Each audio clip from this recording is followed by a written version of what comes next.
everyone, and welcome to this edition of the Crown Report ending on May 3rd. My name is Brittany, and on this program, we go over some of the major royal news stories of the week. And there are just so many to discuss. We have King Charles returning to royal duties. We have King's Day in the Netherlands. We have Denmark with the King and Queen preparing for their upcoming Scandinavian tour. We have Prince William visiting a center addressing men's mental health issues. We have Queen Camilla talking about domestic violence, and we have Sophie, the Duchess of Edinburgh, heading out to Ukraine, the first British royal to do so. We have so many amazing royal news stories this week. So without further ado, let's go ahead and get into it. And if you enjoy these reports, feel free to give us a follow or subscribe. We would love to have you back. Okay, so for our first story of the week, we just have something super exciting, which is King Charles returning to royal duties. They had made this announcement last week on April 26th that His Majesty had been cleared to essentially resume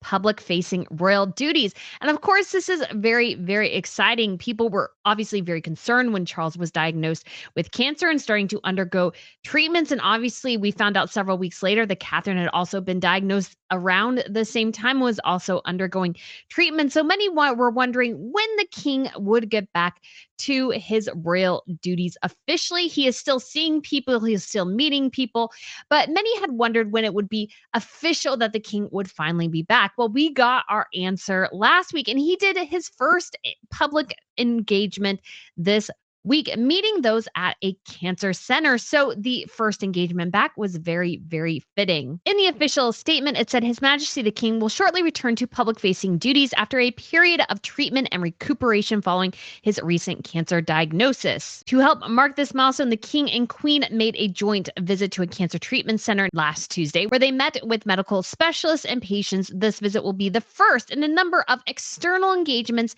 His Majesty will undertake in the weeks ahead. King Charles had been allowed to return to royal duties, though His Majesty was still undergoing cancer treatments. In fact, after visiting the University College Hospital Macmillan Cancer Center, which we are seeing video of here, he was going to have his own treatment later that day. His Majesty emphasized, of course, the importance of diagnosing cancer early. We're actually seeing this interaction here.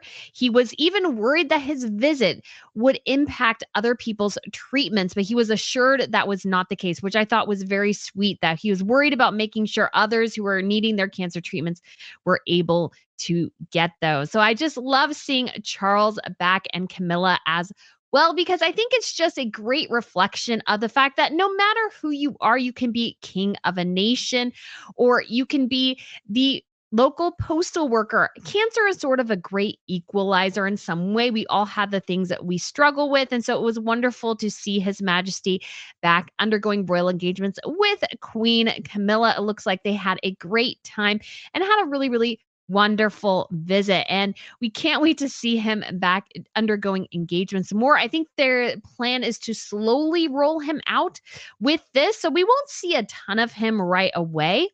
This will be something slow because he is still undergoing treatments. So I will say whatever he's having, it just doesn't look like it's perhaps something as debilitating as chemo. It could be immunotherapy, but those sometimes treatments can be rather harsh as well. It could be radiation. Again, we're not entirely sure. And I love that he waved his little bouquet of roses there.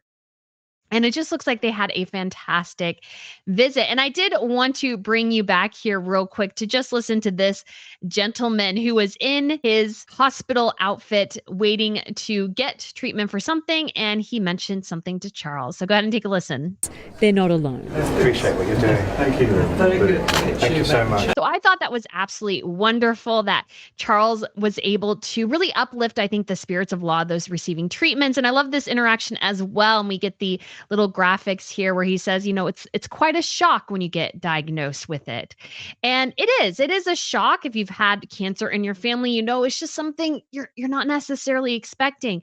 It doesn't matter, again, if you're king or a janitor, cancer is something nobody looks forward to and is always a shock. So it was great to see him doing this. I'm sure him and Catherine are also as well, really glowing closer throughout this time as she undergoes her own treatments. We don't know as much about hers.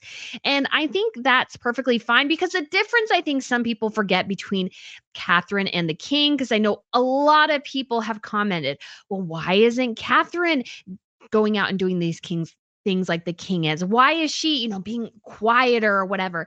But the difference is that Charles is head of state. So if the case was that Catherine was head of state, she probably could not enjoy as much privacy as she is.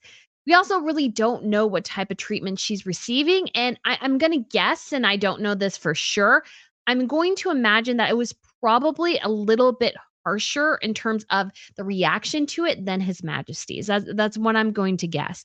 And so that's why they continue to ask for privacy and everything, because she is struggling to go through all these treatments. It could be several months. His Majesty is still going through treatments as well, but it depends on your cancer, because if you're under a certain age, they get a lot more worried about a cancer diagnosis. And I would say Catherine is in that category. She is only 42 years old, and obviously His Majesty is in his 70s. And so they're obviously, I think, much more concerned because there's a greater possibility of reoccurrence and there's greater possibility of other issues. So I imagine Catherine's treatment regimen is perhaps quite different than His Majesty's. But I can't wait to see her back at work as well, because we have been missing Catherine. But there are so many other royal ladies, and hopefully you will get to introduce to some of them in this video. And the next royal event we have this week is a very much a surprise one, and that is Sophie, the Duchess of Edinburgh, visiting Ukraine. This was one I was not anticipating, and actually quite a big deal in a lot of ways. I don't know if other royals from other countries have visited Ukraine since the war started. I don't think they have. So Sophie for sure is definitely 100% the first British royal to visit Ukraine since the conflict began 2 years ago. But there might have been royals from other parts of Europe who might have visited the country. But as far as I know, she is actually the first. And so she traveled to Ukraine in order to show her solidarity with the men, women, and children affected by the Russian invasion, which again began 2 years ago in February. She met with President Zelensky, which you'll see here, and First Lady Olena, and delivered a message on behalf of the king. Because as we've talked about in this program, royals fulfill sort of a diplomatic role. They are the head of state. So words and encouragement from King Charles mean quite a bit. During her time in the country, she met with those who had been victims of sexual violence, as the emphasis on the visit appeared to be a lot about how to support those who have been impacted by the conflict, and especially the sexual violence that can often happen in conflicts. There's actually sort of an interesting discussion that's gone on, especially in historical communities and foreign relation communities, about the fact that war has come more within cities and stuff, where it didn't used to be quite that way in the Middle Ages, the Renaissance, those sorts of things. They would perhaps fight mostly outside the city. Obviously, there were sieges within the city. So to have so many members of the public often impacted by the conflict is just something very different that we haven't seen in other periods in history. And she also acknowledges those who had lost their lives in the liberation of Bucha. And she also visited the Romanavkov Bridge, which was a symbol of Ukrainian resistance. So we'll watch through this video a little bit again, and we'll turn some of the sound on here so you can listen to some of her discussions, especially the little bit of her chat you'll see here with President Zelensky. And I've got to say, this room is gorgeous. It feels like there's carvings all around, maybe marble carvings. The stairs are marble and carved, and they're in this office. So go ahead and take a listen. Я дуже сподіваюся, що вам сподобається. Можливо, це якісь емоції після церемонії. So nice to meet you. It's a great pleasure. It's an honor. Thanks for coming. My pleasure. Thank you. It's wonderful to be here. Using this opportunity, I want to thank you, and of course, just all best so much.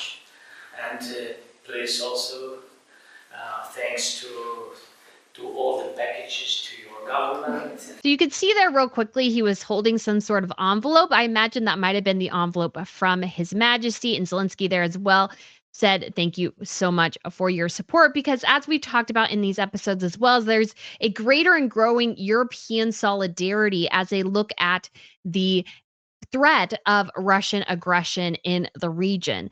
Ukraine, if you don't know, is considered sort of the breadbasket of Europe. The land is very fertile, so it's actually a land Hitler wanted as well, and one that he was definitely very interested in invading during World War II. Stalin also, they obviously had the famine there as well in the early 1930s after the communist regime took hold. So Ukraine has often been very much sort of the meeting place of competing powers, you could say. And so I think the rest of Europe feels that tension and that growing tension with their neighbors to the north. If you're actually interested in learning more about that particular time period, there is a book called Bloodlands by Timothy Snyder, and it goes over the land essentially between Hitler and Stalin in the 1930s. And so that's a tagline from the book. So if you're interested, highly recommend from a historical perspective. I consider it very good. Timothy Snyder is a very good historian. So if you're interested in learning more, especially considering what is going on in Ukraine, I recommend you read that book. It's a tough book to read, but I think it gives you a greater appreciation for the struggles of the Ukrainian people, especially over the last, let's say 85, well, no, more like 90 years now, because obviously the Ukrainian famine happened in the early 1930s. And this year, too, we're having some celebrations for the 80th anniversary of certain events in World War II, like the D-Day invasion, the liberation of the Netherlands as well. And I heard that, and I'm thinking about doing a longer trip around the end of August, early September. And I would be very, very interested in attending an event like that. Let's get on to our next story, which is, I would say, a lot more fun in a lot of ways, which is that there were some new royal orders announced. So the first one we have is the Duchess of Gloucester, who has been appointed as a member of the most noble order of the Garter. So this is actually really, really huge because she is the first non-consort or future consort who has been awarded the Order of the Garter within the royal family. So this is an incredible privilege and just reflects the decades of work the Duchess of Gloucester, who does not get a lot of attention from the press for sure, has put towards the royal family when it comes to the differences between the Gloucesters and the Kents. So the Duke and Duchess of Gloucester are technically higher up on the line of succession. So it might make sense, although she is technically retired, so I do not think she would receive it. But if the Duchess of Kent was still working, she would probably receive it as well. But the Gloucesters are a little younger than the Kents. So I don't foresee that happening. But in the next couple of years, I think we could definitely see Sophie, the Duchess of Edinburgh, and of course, Catherine, the Princess of Wales, will eventually become a member of the Order of the Garter as well. And so the Prince and Princess of Wales have also been awarded a new honor. So the Prince was elevated to serve as the Great Master of the Most Noble Order of the Bath, which was established in 1725, although there are indications that it could technically be as old as the 8th century. And so this is a role I believe King Charles held for a number of years. So it makes sense that William has now been gifted this as well. And Catherine, the Princess of Wales, was given the role as the royal companion of the Order of the Companions of Honor. So yes, a little bit of a mouthful there, but she is actually the first royal companion within this royal order. And it is given in recognition of those who have achievements in the arts, sciences, medicine, and public service. And this is her second royal order, as she is also already a member of the Royal Victorian Order. So again, I imagine sometime here in the future, she will become a member of the Order of the Garter. That might be something Charles saves for when William becomes king, or that might be something Charles goes ahead and awards to his daughter-in-law. But it remains to be seen, but very, very exciting. And I believe Andrew Lloyd Webber was also awarded a Most Noble Order of the Garter. So that is something to look forward to as well. He mentioned it on his Twitter, how grateful he was for that particular gift, essentially, because it is the highest noble order. It's been around. It's obviously very, very famous. Within all of Europe, all the European monarchs who have visited the UK on state visits become members of the Garter. And so we shall see maybe King Frederick here before too long becoming a member of the Order of the Garter as well. And His Majesty has not forgotten his consort. Queen Camilla has been appointed as the Grand Master and First or Principal Dame Grand Cross of the Most Excellent Order of the British Empire. And so she is following in the footsteps of her father-in-law, Prince Philip, who served from 1953 to 2021. So it is very exciting to see these changes happen as it reflects, again, the monarchy sort of adjusting and getting used to life without Queen Elizabeth II and giving away these orders and various things that reflect this new reign, which is very exciting. And we also have Queen Camilla as well doing an event that addresses domestic violence, which has been one of her key campaigns over her time as a royal. And she is relaunching officially the Wash Bag Project, which was initiated by the Queen when she was still the Duchess of Cornwall in 2013, after hearing stories of women who have experienced with domestic violence while visiting a sexual assault referral center. And so Boots, which is a pharmacy chain, essentially kind of like Walgreens, sort of, probably not quite close enough, but very close in the UK. And so Boots provides a wash bag of toiletries to women who have been impacted by domestic violence. And it happens after the women go through an examination after the assault. So you actually see here the bags right there and the items that they receive. In addition to Boots, the relaunch sees In Kind Direct also come on board to help distribute the items. In Kind is a charity that was founded by Charles in 1996. So it's great to see the two royals come together on this particular project. The event was held at Buckingham Palace, and Queen Camilla hosted 300 guests, which included those from sexual assault referral centers, service users, representatives from key organizations, including charities, police forces, and health services. The Queen has also visited Rape Crisis South London, the Women's Centre Cornwall, the Havens, Croydon, RASASC, and the Mirabel Center in Nigeria. And so I do want to play part of Queen Camilla's speech here because you can just tell this is an area of immense passion for her. And so we will play it in two parts here. And so let's go ahead and begin. Your stories and your experiences are vital tools as we seek to bring about change, to forge a world in which people, whoever and wherever they are, do not live in fear of being abused. I just think it's lovely that that's Queen Camilla's sentiment, is that she wants to, no matter who the person is, know that there is a lifeline out there that can help them. As I've often heard victims say, speaking about the experience is one of the key ways to survive it. By sharing with one another today, we can strengthen our alliance against sexual abuse in all its forms. I think it's absolutely lovely that she is doing this. Obviously, they didn't really show many of the attendees, although you might have noticed Boris Johnson's wife was there and they had a sweet little moment. But many of the victims obviously would not want to be photographed or videoed. So I'm sure this was a very closed session in many ways. But those who are part of the organizations helping those who have been impacted by this were there. And obviously, there were a lot of discussions that have been had, and hopefully many connections have been made. We also have a Prince William getting out and about this week to open James's Place in Newcastle. This is an organization that helps young men who are struggling with suicidal thoughts. So it was founded by Claire Milford Haven, who you will see right there in the white and blue, and Nick Wentworth Stanley after the death of their son, James, at the age of 21, who was a student at Newcastle at the time. The young man had had minor surgery and was struggling with anxiety and suicidal thoughts. Interesting note here is that he is a younger brother of Harry Wentworth Stanley, who married Prince Harry's ex, Cressida Bonus. So actually, interestingly enough, this family could have been William's in-laws in a different world. So again, he was joined by James's mother, the Marchioness of Milford Haven, and he opened the centers as well as ones in Liverpool and London. And he also greeted members of the public out there. And he had also, at the same time during that same series of events, visited an Earthshot Prize finalist that was using low carbon materials in County Durham. So exciting. This was from a different engagement the week before, and we got to talk about this one. So, and just to finish off with the low carbon materials in County Durham, they are attempting to make carbon neutral form of concrete. So Prince William obviously continuing to support the Earthshot Prize. And so Prince William also earlier this week visited the West Midlands schools to surprise a student who had written him a letter about mental health. So this was at St. Michael's Church of England High School in Rowley Regis. And so he learned about this new student-led initiative after 12-year-old Freddie Hadley invited him to discuss the issue, which I love that this young man took this initiative. And I remember Prince William sharing this on their Twitter account. And so the project is called Matrix.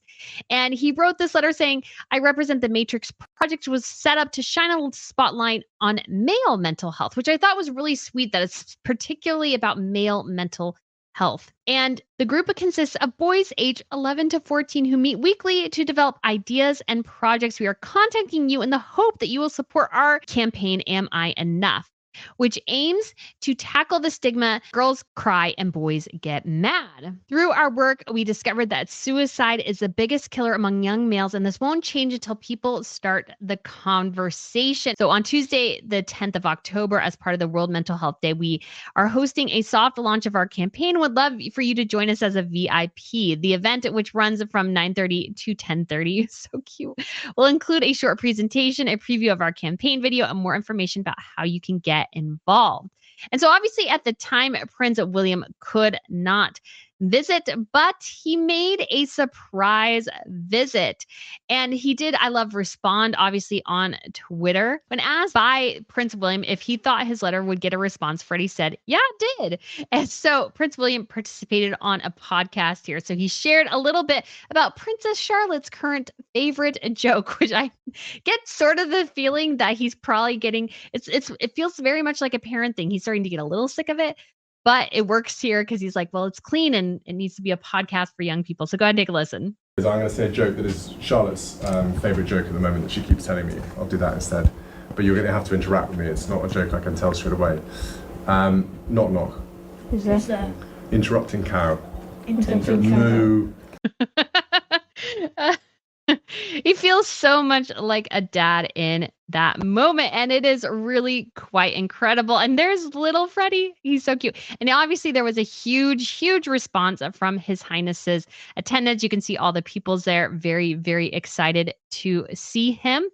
And he did go outside later and was able to shake a lot of their hands. So many of them looked so excited to see His Royal Highness there, the future king.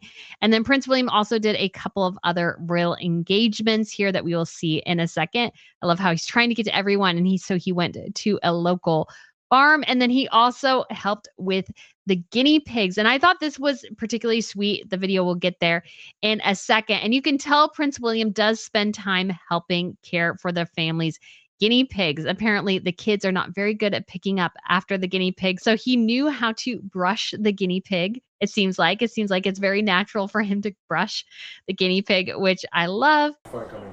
And so he chatted with a young girl.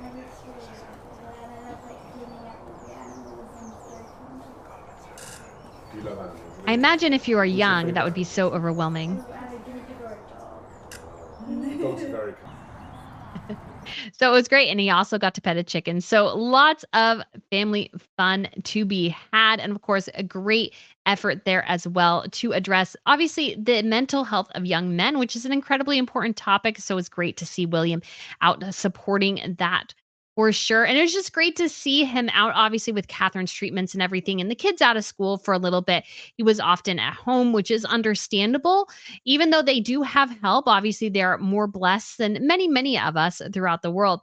They are a family like any other, and stability for children, because their children are still fairly young, is, of course, a very important thing. All right, guys, so now we are going to cross the English Channel to get to King's Day in the Netherlands, which was on April 27th. And we have His Majesty King William Alexander there in the middle. And then on his far left, we have his heir, Princess Catherine Amalia, the Princess of Orange. We have Queen Maxima there in the butterfly headdress. And we have Princess Alexia to his immediate right. And then to his far right is his youngest daughter, Princess Ariane, and she is 17. We have Alexia, who is 18, I believe, turning 19 later this year. Catherine Amalia, I believe, is 21. So we have the whole A-team, as they call them, because even though his name is William Alexander, he technically goes by Alexander, or that's how he introduced himself to his now wife. And Amalia, Catherine Amalia, tends to go by Amalia. So let's go ahead and get into it. This is a fun day. They're in Amen, which is known for its butterfly farm. And so they arrived to Burke and Elvis Matters Band singing happy birthday to the king, because it is his birthday, even though this is sort of a national holiday. And there were various activities everybody participated in, including a trivia competition about men, which Queen Maxima's team won, which we'll see there later. But I did read that somebody said that they thought she was looking at her phone and perhaps cheating a bit. And so this particular tradition started with Princess Day for Princess Wilhelmina, who eventually became queen, and then it became Queen's Day. And then the holiday eventually moved from August, when it was around her birthday, to April 30th during the reign of former Queen Beatrix, who was not actually attending this particular year. And they did go ahead and change it to King Alexander's birthday, which is April 27th, because it is obviously rather close to April 30th. But given that Catherine Amalia's birthday is in December, I imagine this date will change back probably to April 30th, but I could be wrong. So here they are, and she's drawing a fish right there, Catherine Amalia. And she also has butterflies in her hair as well. And so this is just so fun. And then we have Alexia here as well in the coat. And she tried to take off the coat at one point, which we will get there. I think he was maybe drawing something too. I don't know what Maxima is drawing. You can't totally tell. But it looks like just such a great, fun day.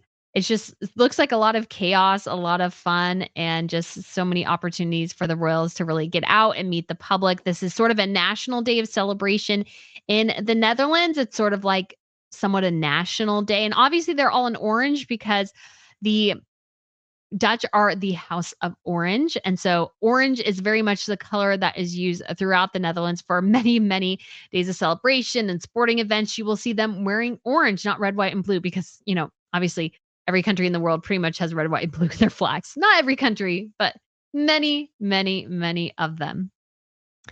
So you can tell that they're having a little bit of fun there. There's Maxima winning the trivia contest. Again, somebody thought that Maxima had tended to perhaps cheat. There's Princess Ariane there in the suit, maybe looking a little bit embarrassed by her mother. She is 17. I don't totally blame her. And so there's her getting the award, which she is very happy about. It's very, very sweet. And so it is again, a very fun day. There's Princess Amalia looking, a little bit like, oh man, my mom. But I love it. It's just so fun. This is fun because the future head of the House of Orange got covered in orange confetti, which I thought was kind of fun. Princess Alexia decided to take her coat off because I think she wanted to show off her dress. And so for a fashionista, I don't blame her. But here she is going, oh my goodness, it is too cold. And so she thanks one of the family's assistants. And you can't see it in this whole video here, but she kind of gives her a little bit of a kiss as she walks off. Just telling her thank you, like, an air balloon kiss. So we have some interviews here, and I don't think I got them all, but somebody was kind enough to translate some of this for us. And so Maxima was asked something about, Amalia being in Spain. She said, then to your mother, because what is it like for your daughter to go to Spain because of serious threats? And Maxima says, yes, at the time she was an independent girl and a very smart one, so she can handle it very well, and I grant her that. So ultimately, as a parent, we do miss her, but she does have the freedom and wings that you have to give a child to develop, and that we did that anyways. And every time she was left, it was with a tear and a smile. And so we also have questions being asked of Princess Alexia. So she is on a gap year. Can you tell us what you did? She said, I've been very fortunate to travel a lot this year and get to know other cultures, and especially do something other than school. And they asked, what are you ready for? Yes, just to spend a year doing other things and working a bit and traveling a bit. What was the most beautiful trip in such a gap year? Every moment is special, and I really enjoyed everything. And they asked what she's going to do next year, and the family was sort of vague on it. I think they probably know, because at least in the United States, usually by this point, if you are a high school graduate, you know where you're going to college. So I imagine she probably does know. I did think it was interesting too, if you watch the interview again, she's looking at her mom. And so we have Princess Ariane here real quick, and she's in Italy setting. It says, so you look so beautiful, not Spain, but Italy for you. How's life there? A really beautiful experience. She said, certainly glad to be back now, because I certainly miss my parents. It's such a beautiful day like here. And says, what did you miss most? A little bit of every day. Of course, distance is a yes. And so they asked, I think, has she learned Italian? And she's like, I don't know if I'm pronouncing it right, but do you speak a little Italian? So a little bit, but working on it, getting every day better, hopefully. And then when it comes to Amalia, and they were asked about her year in Spain, she said, yes, of course, due to certain circumstances, I had to move there. But yes, that's where Madrid was. And I must honestly say that it was a wonderful time, which also made living here possible. And I'm extremely grateful to everyone who did that for me, made that possible. And I am happy to be back. They asked, could you go there again. What did you miss so much about the Netherlands? I was indeed able to find a little bit more freedom than was possible here. So that's very exciting. And she moved to Spain because there were threats against her life. She was in the University of Amsterdam. And so now she studied for the last year in Spain. So we're getting towards the end of King's Day there. You can see a huge celebration, lots and lots of orange. And I do have to say, I love all the ladies' looks. I think they actually mesh really well together, even though they're all different colors. And so again, just a really, really exciting day with King's Day in the Netherlands. So I hope you guys enjoyed that really, really rushed conversation about what they said. It was just so exciting. Somebody was kind enough to go ahead and translate a little bit of what they said. So I was able to share hopefully a little bit of that with you very quickly. And I hope you enjoyed learning more about our Dutch brethren. All right, guys, and now we are jumping back again across over to the English Channel, and this time for Queen Camilla, who for the first time as Colonel-in-Chief visited the Royal Lancers. And so this is a really, really special appointment for Her Majesty. She met at their base at Catterick Garrison. Her late father, Major Bruce Shand, served with the 12th Lancers during World War II. He was a well-decorated member of the unit, and he received 2 military crosses, including one for gallantry in battle. For her visit, her queen wore an outfit that reflected the unit's uniform, which was made by Fiona Clare. Her outfit was completed by a skull and crossbones brooch, which is the unit's symbol, from Her Majesty's collection. So when I say Her Majesty, I mean Queen Elizabeth II. And so we will listen to a bit of her speech here. Atmosphere amongst the Lancers remains welcoming and relaxed, and that you still have a very nice, quietly efficient adjutant, although I shan't ask about the NCO's capacity for beer. I thought that was a cute little line. My father described the regiment as a highly efficient entity, highly skilled and full of personalities. I have no doubt that your upcoming deployments will be characteristically successful and will only add to our regiment's rich history. So this unit is heading to do a couple of exercises, I think one in Poland as well. And so we can see them going past, although I will say the woman in the video, I don't think you can quite see her. She definitely was not marching with the beat. And so they had this picture here. And so I love that Queen Camilla, this was especially special because, again, her father was part of this unit. And so she saw her father's uniform. And so that is it right there. And they showed her some pictures of him as well. And she was gifted this beautiful statue. And so listen to a bit of what she says here. As I said, I'm so proud to be the colonel. For many, many years I've been hankering to do it. And I know wherever my father is now, he'd be saluting Saul today, and I know he'd be so pleased. So this is a role she has wanted for a very long time, and Camilla was very close to her father. He was the one who influenced her lifelong love of reading. So it's something that they shared, and she, I think, considered him like one of the smartest men that she ever knew because he read so much and he was so well educated in a different way than perhaps we would consider now. So now we shall move back across the English Channel and towards Scandinavia to Sweden, who hosted the new Finnish president because it is actually tradition for the new Finnish president, whoever that happens to be, to make an official state visit to Sweden. They are neighbors. They are historic neighbors, especially, again, with the threat of Russia growing. There wasn't too much video for this particular visit, but we do have some from the royal palace there in Stockholm. And you can see some other state banquet there. You had Queen Sylvia in the pink. There's Crown Princess Victoria looking lovely. The bouquet is amazing. And then we have Prince Daniel. So that's Victoria's husband. And all the decor is just amazing. And there's Prince Carl Philip, so that's the king's son, and Carl Philip's wife, Sophia. The king has another daughter, and that would be Princess Madeline, and she is planning to move with her family back to Sweden later this year so that her children can keep their places in the line of succession because that is part of the Swedish constitution. But what I thought was really interesting about this particular event is how they framed it in some of their official announcement. And so it says the focus of the event was to deepen the very close cooperation in all areas of society, and particularly as regards to foreign security and defense policy. website also stated that the new security situation in our neighborhood makes this relationship even more important. Business was also another facet of this visit. But of course, defense is what everybody is talking about with Russia in particular. So it's understandable that they would be particularly worried about that. Finland is obviously a neighbor of Russia, and Sweden in many ways is as well. And so the threat that Russia poses to their countries is very acute and something that they're very worried about. And Sweden has made sort of some serious declarations about basically telling its people, yeah, you sort of need to start preparing for war a bit because we don't know what the future holds. And I feel like a lot of Europe is sort of preparing in that way.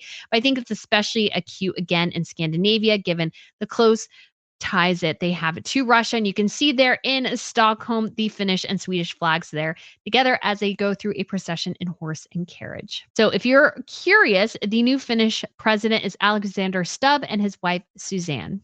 And just to stay in Sweden for a hot second, we will go over, it was also King Carl Gustaf's birthday, and he, of course, got a military parade. I don't know about you, but I do not get military parades for my birthday, so that is kind of cool. Looked like it was a changing of the guards. This was very similar to what we had for the Swedish Golden Jubilee, which I was able to cover last year. And so this is from the, I think, Dutch press agency. So there is King Carl Gustaf there leading the pack. To his right is his son, Carl Philip. And there is His Majesty, the birthday boy, and his son. And then we will move over to the balcony here in a second. He receives some gifts from some children. Oh, that little attempt at a curtsy was so cute. It was so cute. And so, so many little girls. That's so cute. So cute. And he's like, gimme. So they are giving him bouquets of flowers. We also had the Swedish family there on the royal balcony. So they actually expanded this balcony to sort of mimic Buckingham Palace at this point. If you are a royal family that does not have a balcony, you are really out of the trends. So they did expand this for the King's Golden Jubilee. We have Crown Princess Victoria there with her children. So Princess Estelle and Prince Oscar. Her husband is obviously Prince Daniel. And so she will be the future Queen of Sweden and her daughter after her. And then so we have Princess Estelle over there with Queen Sylvia and Princess Sophia. And Sophia and Carl Philip have 3 children, Prince Alexander, Prince Gabriel, and Prince Julian. So I was able to remember all those. So that is good. And so her children, they're all still rather young. And then Princess Madeline lives in the United States currently right now. But like I said, will be relocating later this year. And so we got a lot of really sweet images of Princess Estelle and Queen. And then we got a little bit of sweet video between Estelle and Victoria, who are very sweet together. Estelle has been doing royal engagements essentially since she was a toddler. So she's very used to these kind of events and seems to really, really enjoy them. And so we got Prince Carl Philip's family over there and Queen Sylvia. Oh, that's very sweet between Victoria and her daughter. Oh, so they're leaning into each other. Victoria's kissing on her forehead. And it's just a very, very sweet and tender moment between them and just enjoying. I feel like Estelle and Victoria are some who really seem to truly enjoy being royals in the best sense. They even enjoy the boring engagements that other royals, you can tell, are sort of tuning out. They seem to just really relish in their roles. So that's always very exciting to see. And we'll cover Carl Gustaf's birthday there at the end, but I just did want to share that video because it's so fun to see them doing those sorts of things. And in honor of their upcoming state visit to Sweden and Norway, we do have new pictures of King Frederick X and Queen Mary in their gala attire. And so let's talk a little bit about this here. So Queen Mary is wearing the Danish Emerald Paru set for the first time. So that includes a tiara, earrings, necklace, and brooch as well. And these pieces of jewelry are usually held in Rosenborg Castle when not in use. So you actually can go see this unless she is wearing it for an official event. It will be housed in the vault. The set does not leave Sweden as it is part of the crown jewels. And Her Majesty here is wearing the tiara, earrings, and necklace of the set. Although you can't really see the necklace too well because of the neckline with the lace. She is not wearing the brooch. According to the Danish royal house, the set was created by jeweler C.M. Weishaupt for the silver wedding anniversary of King Christian VIII and Queen Caroline Amalie. The emeralds and diamonds were recycled from jewelry collection of Queen Sophie Magdalene, wife of King Christian VI. In addition to purchasing new stones, the design of the set was inspired by the neoclassical style of the French court and features flower vines, bows, and curled frames or cartouches. She is also wearing for the first time a miniature frame of her husband, King Frederick, on her chest in a bow representing the Order of the Dane.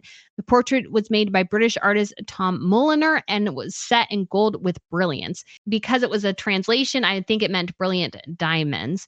The frame was originally made for Empress Amalie of Brazil and came to Denmark via Queen Josefina of Sweden, who gave it to her granddaughter, Queen Louisa of Denmark. She was the first to wear the portrait of the monarch in this frame. It was later utilized by Queen Alexandrine and Queen Ingrid. In a lovely gesture, the most recent wearer was Queen Marguerite, who wore this until her abdication on New Year's Eve 2023, and she wore a portrait of her father, King Frederick IX, until just this year. So she wore it for the final time at the New Year's banquet that happens every New Year's Day in Denmark. And this photo has also been under the Photoshop claims, which again, I feel like has become such an incredibly stupid part of royal watching now as people are looking for Photoshop. Everything is pretty much Photoshopped.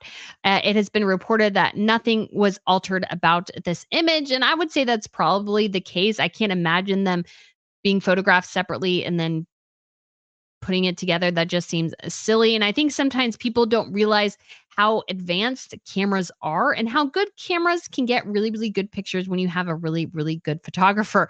And so sometimes things might seem photoshopped when it's just actually a good picture. That might be also the case here.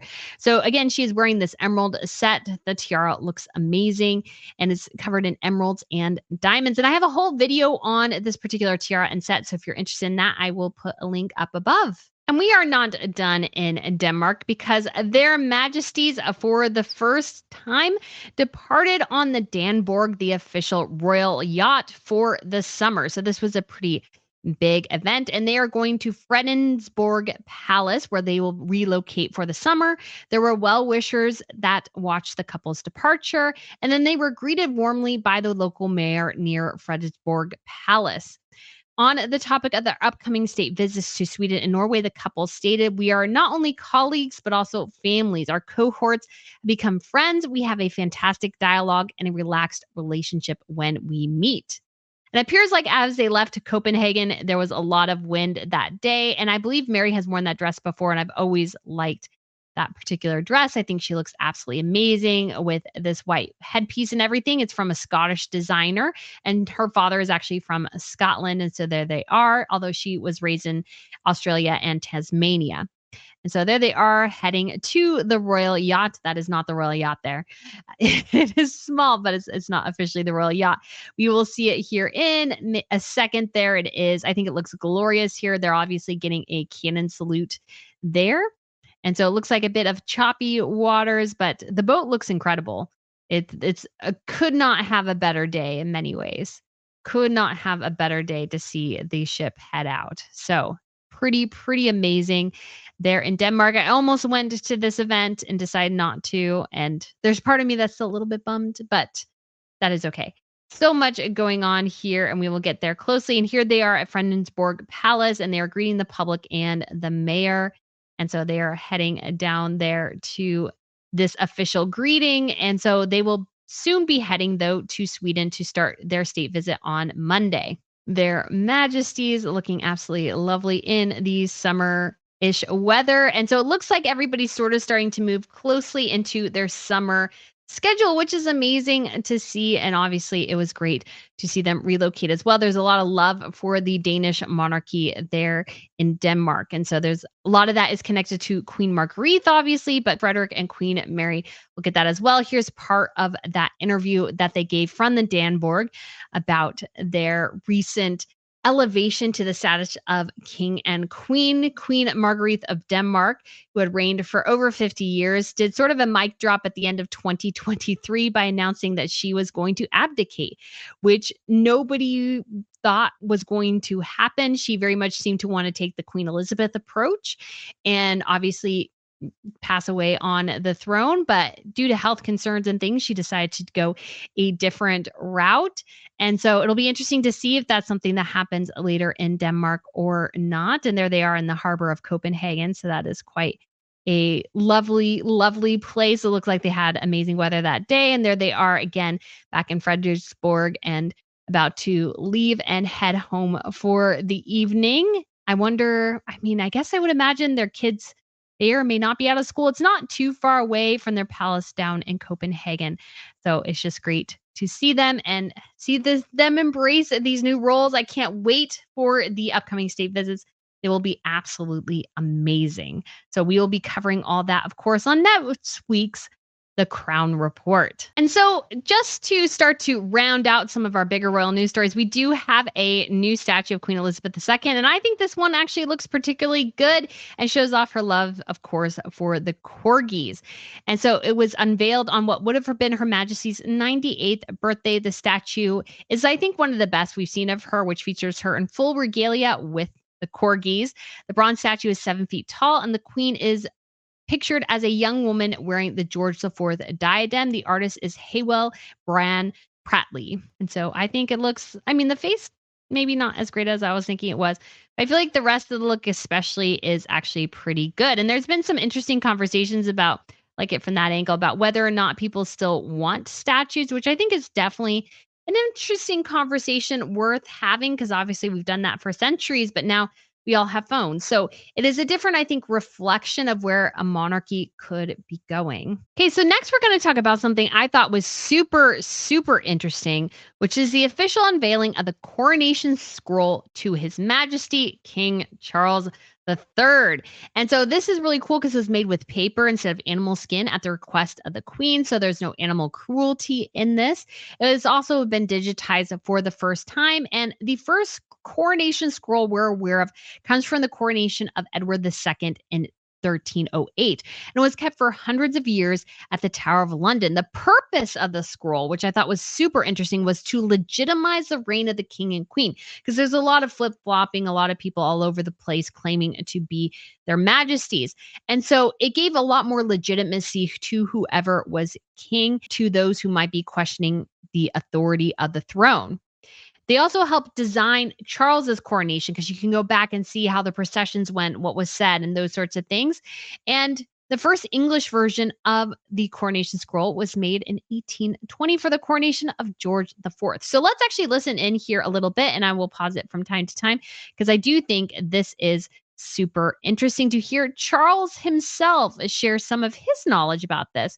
Because Charles, what I love is he is a king who loves his crown in the best way, which I mean that he appreciates the history of the monarchy. So go ahead and take a listen here. It's from Miles. It's extremely, yes, it's 30 pages. And what we've tried to do is to honour the traditions of the role, but also do a few things to embrace modernity as well. So this is the title page, which although William and Mary did have a title page, So I thought it was very interesting that William and Mary apparently had a title page, and this is somewhat unusual within the history of coronation scrolls. It sounds like they were the first ones to have it. And if you do not know, William was actually William of Orange. So he actually came from the Netherlands. He had married James II's daughter, Mary. And so they were Protestant. James II was Catholic, and he was trying to turn England back into a Catholic country. They were not for that. And so they sort of deposed him, sort of kind of shoved him out the door and was like, hey, William, Mary, come over here, you Protestant people, we want you to sit upon the throne. And so they did. well, didn't have the same amount of illustration as this does. And then as you'll see when we show you the historic rolls, these, the colours are drawn from Edward II's roll, which is the earliest surviving roll. And this format is exactly the same as. So you can tell they put a lot of detail in this, thinking about the colors and everything to make sure it reflected the ancient rolls and scrolls that they had. Even though we could maybe see it as a little bit out of date, they really did want to reflect, even though this is modern, that it reflects an ancient time as well. Her late Majesty. At least it's in English, isn't it? Yes, exactly. It was in a mixture of Latin, ancient Norman French in the medieval period. Yeah. But I'm riveted. I just read that. So I love that. So the initial coronation scrolls were actually in an ancient sort of Norman French and Latin. So to have one in English, like we said, the first English one wasn't until 1820, was a pretty big deal. After 1308 and Georg II,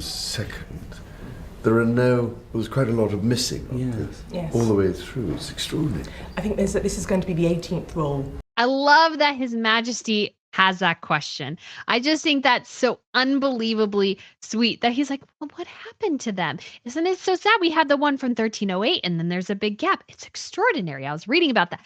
I love that because what that shows me is that Charles is just genuinely interested in the history of the crown and the country and all these sorts of things. So obviously he was briefed about this by somebody else. But as a historian, I can't imagine not being absolutely fascinated in so many ways by the history of my own family and what I represent. Because yes, we think of royals as celebrities, and I've criticized Harry and Meghan for, I think, really putting that idea in Americans' minds. But Charles represents a continuity that pretty much spans 1,000 years. Yes, not the same family is on the throne technically because others have died or the line ended, you could say with Queen Elizabeth I and everything like that. And there was obviously the gap with Charles I after he was executed and then Charles II. And so it has not been continuous, but it does represent this continuity of English history that goes back 1,000 years. And yes, I know there were other monarchs before William I, but when it comes to how we look at England today, and in particular the English crown, which is part of the United Kingdom now, it began in 1066 with William the Conqueror. Yes, it sort of ended with Edward the Confessor in some ways, but he had no heirs. The next king was only on the throne for less than a year. And so that family has completely was erased essentially from the history book, or disappeared, you could say. So in terms, though, of what we understand the English monarchy as today, it started with the Normans in 1066 and has continued on until now. And I love that Charles, again, is aware of that and I think really passionate about it as well. So it's all actually sewn together. So it's stitched together. Yeah. So it's paper. So it's not. There's no animal product involved, and they're sewn in what's called chancery stitch. So there's 30 pages. So yes, it was actually stitched together, which is pretty amazing when you think about it, that they stitched it together. And you'll see that in some of this video coming up here. It's something like 11,600 words. And then literally rolled up rather than... And it's literally... Well, so you're... 11,600 words, many, many words. We're about to meet the heraldic artist who's done that, and then the calligrapher will just do a... I was reassured this paper had been used since the medieval period. So obviously they're talking a lot about the calligrapher and all the work that went in behind this. And there are still surviving examples of it, so it should last for a few hundred years. And then we're going to show you the... I love this. It's like, well, we have paper examples from other time periods, so this should technically last a couple of hundred years, and I think everybody's happy about that. The pages, if you got it wrong, you search it back again. That's exactly, didn't dare. We've had so many people check it. I'm very much hoping. Love it. They're worried about, obviously, typos. I think there was one period on top of an I that was missing. But yes, I can't imagine trying to do something like this. But it also gives you great appreciation for how the medievalists would do books and stuff, because they would hand copy them. That's how they did, scriptures and those sorts of things. They were all hand copied. And I love that Charles is watching his own coronation. So there you can see the whole thing there. And so it's obviously quite huge and so much information and how they scroll it. And again, you can get good impression. The coronation of Charles III and Her Majesty Camilla, Queen Consort. So you can see the stitching there between the various pages. Then you got the close up there. Her Majesty Queen Camilla, his consort. Charles III.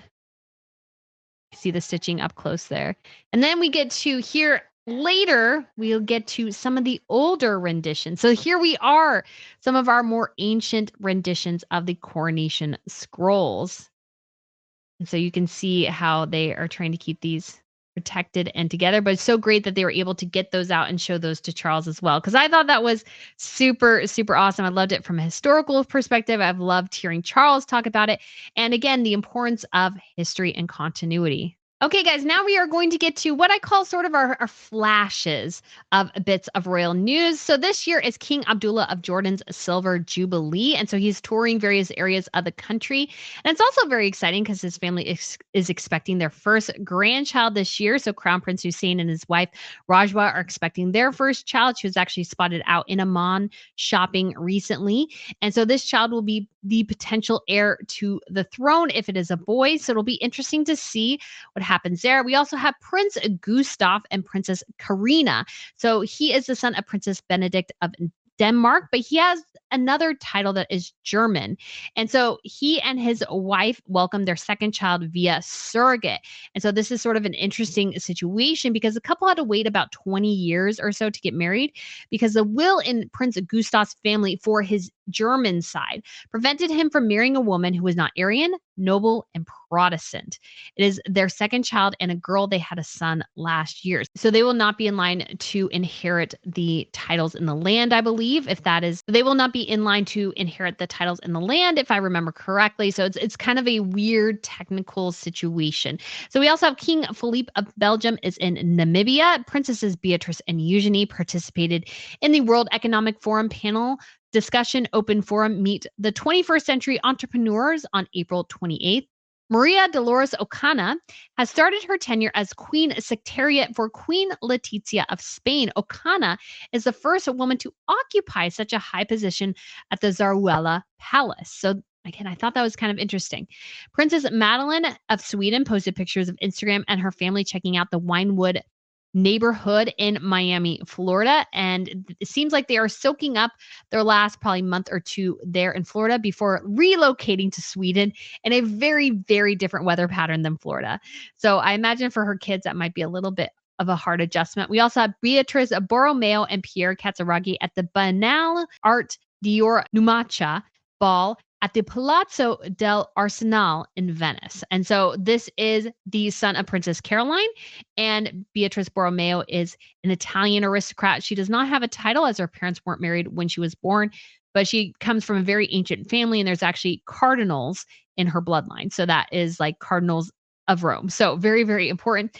And we also have a very exciting moment because just for the fun picture of the week here, we have a very exciting one, and that is Queen Maxima and her special guest. So she was hosting actually the president, I think, of Nigeria, if I remember correctly.